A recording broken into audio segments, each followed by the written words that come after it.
तो दोस्तों, आज मैं आपको एक माँ की दुख भरी कहानी सुनाने जा रहा हूँ। तो आप हमारे चैनल द स्टोरी पर आए हो तो चैनल को सब्सक्राइब कर लेना।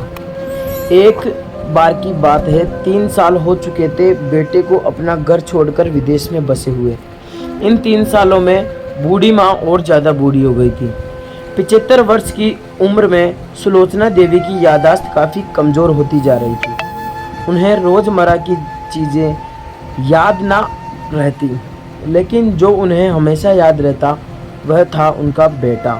दिन हो या रात, एक पल भी ऐसा ना होता जब उन्हें अपने बेटे की याद ना आती। दूसरी तरफ बेटा था जो साल भर में एक आध बार अपने माँ को फ़ोन कर लिया करता और 1-2 मिनट से ज़्यादा बातें भी ना किया करता।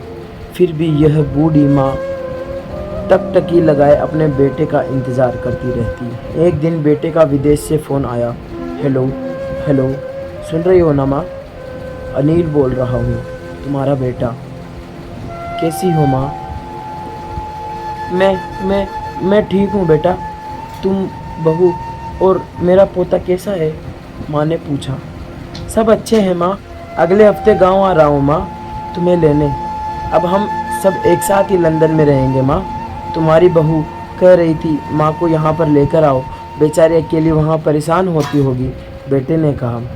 माँ की बूढ़ी सूखी आंखें आंसुओं से भीग गई। उसके कमज़ोर शरीर के नस नस में खुशी की लहर दौड़ गई। बेटे और बहू का अपने पति प्रेम देखकर माँ का मन खुशी से भर आया। बेटे ने आगे कहा, माँ तैयार रहना माँ, मुझे ज़्यादा दिन छुट्टियाँ नहीं है। जिससे जितने पैसे लेने हैं लेकर रखना, तब तक मैं प्रॉपर्टी डीलर से बात कर लेता हूँ घर के लिए। माँ ने पूछा। हाँ माँ, गांव का घर हमें बेच देना पड़ेगा। अब हम साथ में ही रहने वाले हैं तो वहाँ पर घर रखने का कोई मतलब नहीं है, माँ बेटे ने कहा। बुढ़ापे की वजह से ठीक से चलने में असक्षम माँ ने पूरे मोहल्ले में घूम घूम कर अपनी इस खुशखबरी को सबको सुनाया। सभी को खुशी हुई। सभी को लगा माँ जी के आखिरी दिन अपने परिवार के साथ खुशी से बीत जाएंगे। घर वापस आकर माँ ने अपने घर के कोने कोने को ऐसे देखा जैसे वह अपने दूसरे बेटे को देख रही हो। देखे भी क्यों ना, उस घर को अपने बेटे से कम थोड़ी समझा था। अपने पति के साथ 40 साल यहीं तो बिताए थे, लेकिन अब मजबूर थी। बुढ़ापे के आखिरी साल बेटे और बहू के साथ बिताना चाहती थी। दिल पर पत्थर रखकर घर बेचने के लिए माँ तैयार हो गई। आनन फानन में बेटे ने घर को आधे दामों पर बेच दिया। माँ ने ज़्यादा नहीं, लेकिन जिन चीज़ों से दिल लगा था उन चीज़ों को समेट और बेटे के साथ टैक्सी में बैठकर एयरपोर्ट के लिए चली गई। एयरपोर्ट पर आकर बेटे ने माँ से कहा, माँ तुम यहाँ बेंच पर बैठो, मैं सामान और बोर्डिंग पास की जांच कर आता हूँ। वहाँ वक्त लगता और खड़ा रहना पड़ता, तुम्हें तकलीफ़ होगी, तुम यहीं आराम करो। मैं यूं गया और यूं आया। माँ बेंच पर बैठ गई और बेटा अंदर चला गया। काफ़ी समय हो गया बेटा वापस नहीं लौटा। माँ सोचने लगी ज़्यादा भीड़ होगी इसलिए देर लग गई होगी। अंधेरा होने को आया। अब तो लोगों की चलक चकमी कम होने लगी। माँ को अब चिंता होने लगी। एक कर्मचारी ने आकर पूछा, किससे मिलना है माँ जी आपको? यहाँ पर क्यों बैठी हो? डरती हुई आवाज़ में सुलोचना देवी बोली, मेरा बेटा अंदर सामान की जांच कराने गया है, लंदन जा रहे हैं हम। क्या नाम है माँ जी आपके बेटे का? कर्मचारी ने पूछा। अनिल नाम है मेरे बेटे का, सुलोचना देवी ने बताया।